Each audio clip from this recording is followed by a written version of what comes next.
Your Excellencies, distinguished guests, ladies and gentlemen, I'll stand on already established protocols, but please allow me to acknowledge the President and Chairman of the Board of ECOWAS Bank for Investment and Development, Dr. George Donko, as well as the President of ECOWAS, represented by the Commissioner for Energy, Sediko Duka.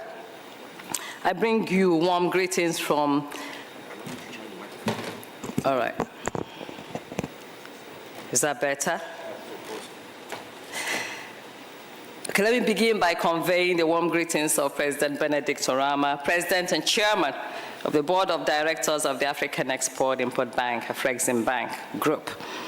He extends his hearty congratulations to the ECOWAS Bank for Investment and Development, EBID, and its partners for organizing the maiden edition of the ECOWAS Investment Forum. I'd also like to express my gratitude for associating Afreximbank with this investment forum, and especially for the invitation to deliver a statement on this auspicious occasion. We cherish close partnerships, a close partnership with the ECOWAS Commission as well as EBID. It's a relationship that will continue to deepen in the quest for goals of mutual interest as we strive to develop our continent. I have been involved in the organization of trade and investment forums. I'm all too familiar with the challenges associated with organizing events of this nature and magnitude. So I would therefore like to congratulate the organizers for the dedication to bring these events to fruition. Ladies and gentlemen, the choice of the theme, infrastructure deficit, pooling resources towards the development of sustainable infrastructure, is particularly apt in the context of the ever-changing economy we confront today and the challenges we as a continent continue to face 6 decades after attaining independence. Today, Africa sits at a critical juncture in the context of a fast-changing global geopolitical environment. Africa's role in this dynamic environment is multifaceted and increasingly significant. The continent's wealth of resources has made it a focal point for global competition and investment by major powers seeking to secure access to these vital commodities. Our location at the crossroads of major sea routes connecting Europe, Asia, and the Americas gives the continent strategic importance for global trade and maritime security. As we witnessed recently, control over key ports and waterways can influence international shipping and energy flows. Our young and fast-growing population presents immense opportunities as the continent's youthful population could drive economic growth and innovation. By 2050, it is projected that 1 in 4 people globally will be African. African countries are increasingly recognizing the importance of regional integration to address common challenges and leverage collective strengths. Initiatives such as the African Continental Free Trade Agreement and integration under the regional economic communities promotes economic cooperation, political stability, and sustainable development. Distinguished guests, as we stand at a critical juncture in the trajectory of our continent, we continue to grapple with a challenge that threatens to impede our collective advancement. And that is a persistent infrastructure deficit. Infrastructure, which forms the backbone of any thriving economy, serving as the arteries through which trade flows and communities connect, continues to hinder our development ambitions. The consequences of this deficit is profound and far-reaching. The infrastructure deficit estimated, especially in terms of financing, is between 130 and 170 billion US dollars annually. These deficits of infrastructure cost Africa an estimated 2% of its GDP each year. Deficit infrastructure costs Africa an estimated 2% of its GDP each year. But it also cuts our productivity by as much as 40%. These sort of statistics underscore the critical need for substantial investments and strategic development infrastructure across the continent.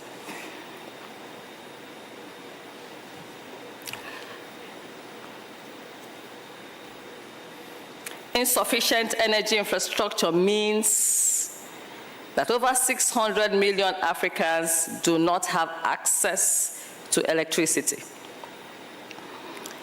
This not only jeopardizes our ability to meet the growing energy needs of our population, but it also undermines efforts to industrialize. In West Africa, it is estimated that only 30% of the population, it is only 30% of West African population that have access to electricity. Inadequate healthcare and educational infrastructure also impede access to essential services, perpetuating cycles of poverty and disenfranchisement. The transport infrastructure we inherited continues to contribute to the marginalization of Africa in global trade, where we account for less than 3% of global trade, despite accounting for 18% of the world's population. It entrenches the trend of reliance on external partners who account for over 80% of our trade. We will continue to rely on them for economic fortunes.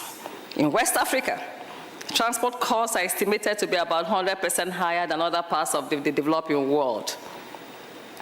Road access rates are only about 34%, compared to over 50% in other parts of the developing world. Our vast water resources in West Africa are substantially unutilized. However, and despite this daunting challenge, there is still cause for optimism. I don't want it to look like it's all gloom and doom. The solution lies in our ability to pool our resources and channel our collective ingenuity towards the development of sustainable infrastructure. So this is not merely an opportunity to address the pressing needs of today, but it's also an imperative if we want to lay the foundation for a more prosperous future.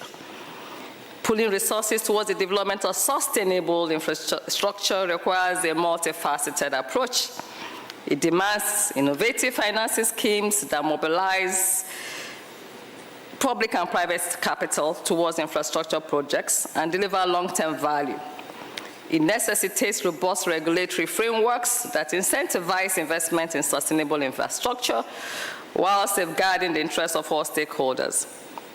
It calls for the collaboration and partnership across borders, as the challenges we face transcend national borders and national boundaries and require a coordinated response.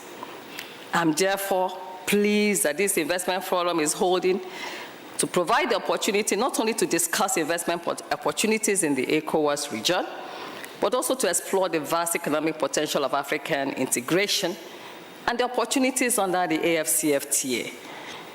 And indeed, the AfCFTA will have an immense impact on African economies, as well as on trade and investment.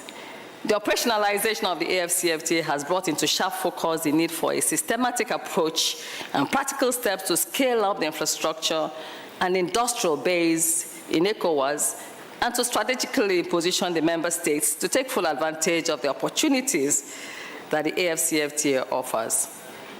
Distinguished ladies and gentlemen, I commend ECOWAS for creating the ECOWAS Fund for Development and Financing for the Transport and Energy sectors, which is dedicated to financing regional infrastructure, as well as I also commend EBID for the innovative products in this area.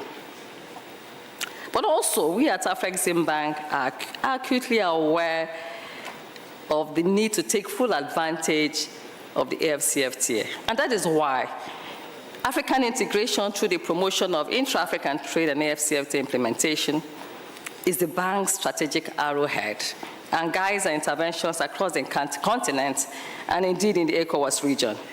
Our focus is to develop infrastructure that will culminate in the strengthening of regional value chains, to offer member states an opportunity to use regional advantages and boost competitiveness, diversify product supply, and export products with higher value added. It is through this lens that Afreximbank support towards infrastructure should be viewed. Whilst there are many projects and initiatives that Afreximbank has supported in this area, allow me to just mention a few that the bank is spearheading in the ECOWAS region in order to bridge the infrastructure deficit. Through our project and asset-based finance program, Afreximbank has approved more than $3 billion in the support of infrastructure in the last 4 years alone. Among others, this includes a 300-megawatt combined cycle gas power plant in Senegal, the establishment of a floating dry dock at the Takoradi port in Ghana, road construction between Côte d'Ivoire, Mali, and Senegal, and the development of a $3 billion complete LNG train in Nigeria. Through our project preparation facility, which works with project promoters to help ensure projects reach bankability stage, we have approved $18.1 million, which will bring on stream total access of $7.4 billion. In ECOWAS, we are working with the Ghana Railway Corporation to develop the 299-kilometer Western Railway Corridor. From a regional integration perspective, the project is aligned with ECOWAS commitments to connect all member railway systems, and the project is estimated at $2.1 billion. The reason I mention all of these projects that we're handling is to give an audience a big view of what we're doing in Afreximbank, just in case they do not know, as we remain available to support the deal room sections of this forum. I digress, but we're also supporting Nigeria's oldest and largely privately owned indigenous shipyard repair company, which intends to undertake a modernization and expansion program of its shipyard.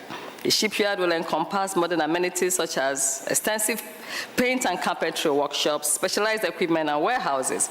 When fully implemented, the project will be the first ISO 9001 2015 compliant shipyard in the ECOWAS sub-region. The project is estimated at $100 million. To overcome the lack of adequate infrastructure investment that will boost the continent's industrialization, Afreximbank has prioritized the development and implementation of industrial parks and special economic zones. These parks leverage off a member country's comparative advantages, but it also takes into consideration infrastructure deficits in these member countries. In the ECOWAS region, these are primarily for light manufacturing and agro-processing. We at Afreximbank have committed $2 billion to support the development and implementation of these industrial parks across the continent. To accelerate the implementation of these industrial parks, we have partnered with Arise Integrated Industrial Platforms, Arise IIP, a Pan-African developer and operator of world-class industrial parks. Under this collaboration, which involves our impact equity fund in putting in equity in Arise, we also finance the development of industrial parks, while Arise acts as the developer and operator of the industrial parks. Beyond our equity, we also put project financing. To date, we are supporting development and implementation of several of these parks in the ECOWAS region, including in Benin, which is in Côte d'Ivoire, Nigeria, and Adeti-Kokpe, or Pierre, here in Togo. When fully implemented, these projects are expected to crowd in about $5 billion in investments, enhance food security, create quality jobs, and enable the manufacture of value-added goods that can enter into regional and global value chains. We have also launched the African Engineering, Procurement, and Construction, EPC initiative, at the recently concluded third edition of the Intra-African Trade Fair that held in Cairo in November last year. This initiative will ensure that African companies are able to tap into the $60 billion annual infrastructure spending, the bulk of which goes to foreign companies. These foreign companies have an edge over African competitive because they are usually backed by their domestic export credit agencies and global banks. China is the largest foreign investor in Africa's EPC market. However, we firmly believe in a homegrown approach to tackling Africa's intractable challenges by championing African solutions to African problems. So upon this basis that the bank created this EPC initiative. The concerted effort by the bank has facilitated the award of EPC contracts worth over $12 billion in just 5 years to African EPC contractors. Esteemed companies such as El Swede, Oraska, Malab Contractors, Hassan Alam, Koira, BTB, Gitter, BTP, Gicopress, Kojeb are among the few that have emerged as prominent beneficiaries of this initiative, and they demonstrate that African expertise can be deployed to support African infrastructure development. The EPC initiative is poised to set new benchmarks and catalyze African-led investment for African-led growth, especially in the area of infrastructure. We're investing in transport infrastructure, including railway, road, and maritime. As I mentioned above, Afreximbank and its technical partner, TELO-DB, have pioneered a groundbreaking intervention that enables the bank to support the development, implementation, and operation of railways across the continent. Under this novel approach, debt sizing is premised on the availability of long-term take-or-pay offtake agreements, which are backed by the freight volumes transported along a trade corridor. And as I mentioned before, this approach is being piloted in Ghana on the Western Railway Corridor. Tapping into our extensive global and African network, Afreximbank also arranged a 300 million euro syndicated facility for Côte d'Ivoire state-owned Port Autonome Abidjan a couple of years back to enable the company expand facilities at the Abidjan port and strengthen the position of the Abidjan port as a gateway for many ECOWAS countries to regional and international markets. The syndication, in the context of pooling resources, demonstrated the potential for pooling African capital, with Afreximbank serving as both mandated lead arranger as well as a lender. Other lenders in that project, permit me to call them out, are Bank Atlantic Côte d'Ivoire Africa Finance Corporation, Société Générale. Distinguished ladies and gentlemen, as you can see, we're investing in Afreximbank massively into the ECOWAS region. The total active portfolio of the bank in the ECOWAS region stands at $13.6 billion US. The bank supports infrastructure and industrialization-related sectors or industrial-related sectors in the ECOWAS region, and our portfolio stands at, for those sort of investments, stands at $4.6 billion. And while the bank has increased its support to the ECOWAS region and the rest of the continent, bridging Africa's infrastructure deficit and infrastructure financing gap requires pooling resources at a scale to support financing infrastructure and industrial developments. Pooling resources towards the development of sustainable infrastructure is essential, as it allows us to maximize the impact of our investments and ensure that infrastructure projects are implemented efficiently and effectively. By combining our resources, we can access the necessary funding and expertise to tackle large-scale projects that will be beyond the reach of individual countries or even individual banks. For instance, through our syndications program, Afreximbank has been able to leverage $5 for every $1 we have invested. Our comprehensive guarantee program also provides comfort to investors seeking to invest in Africa and housing both foreign and African direct investments into strategic sectors, including infrastructure. Sorry about that. The bank is also collaborating with the African Union and AUDA and EBID to support the implementation program for infrastructure development in Africa, PIDA. This will foster greater cooperation and integration among African countries, allowing pooling of foreign and African, as well as public and private sector resources for infrastructure development. Ladies and gentlemen, as Africa strives towards building sustainable infrastructure, the current infrastructure financing deficit symbolizes both a challenge and an opportunity, as Dr. Ngozi Okonjo-Iweala also said. Pooling resources towards sustainable infrastructure requires a shift in mindset, a recognition that investing in infrastructure is not merely a cost, but an investment in our collective future. It is an investment that pays dividends in the form of increased economic opportunity, improved quality of life, and more sustainable development for generations to come. African multilateral financial institutions, including Afreximbank, Africa Finance Corporation, TDB Group, Shelter Afrique, Africa Trade and Investment Development Insurance, TD, African Reinsurance Corporation, and ZEPRI, have taken up this challenge. And in February this year, we launched the Alliance of African Multilateral Financial Institutions, which will, among others, serve as a platform for pooling African resources to support infrastructure development. We also welcome the call from His Excellency Nana Akufo-Addo, the President of the Republic of Ghana, who proposed that countries invest 30% of their reserves in African financial institutions. This represents an innovative approach to mobilize the domestic resources, pool these resources, and allows us to utilize African capital to finance African development. Indeed, the potential of this approach is immense, as we have witnessed through Afreximbank Central Bank Deposit Program, which has seen the bank mobilize in excess of $33 billion over the past 10 years from African central banks to deploy to support African trade and infrastructure. AMFI, as I just mentioned, I raised it for a purpose, and that's to invite ECOWAS or EBID to explore joining AMFI. In conclusion, let me reemphasize that as we stand on the cusp of a new era, we need to seize the opportunity to redefine the way we think about infrastructure. Let us harness the power of innovation and collaboration to address the infrastructure deficit head-on, and in doing so, lay the foundation for a more prosperous Africa. To this end, we are keen to collaborate with potential sponsors, promoters, and partners in developing what Africa needs, which is a world-class sustainable infrastructure, to enable our continent to unleash the full potential, as well as the ECOWAS region, the full economic potential. Thank you all for listening to me. Thank you.